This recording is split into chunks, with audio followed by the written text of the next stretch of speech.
You ask Tiger to solve. This deals with linear equations with one unknown. The final result is a equals 14. Let's solve it step by step. Simplify the expression. Group like terms.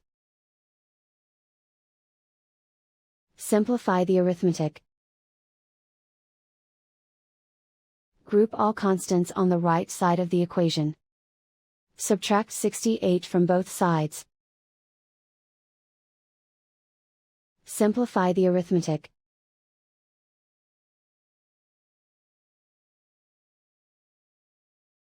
Isolate the a. Divide both sides by 8. Simplify the fraction. Find the greatest common factor of the numerator and denominator. Factor out and cancel the greatest common factor. And so the final result is a equals 14.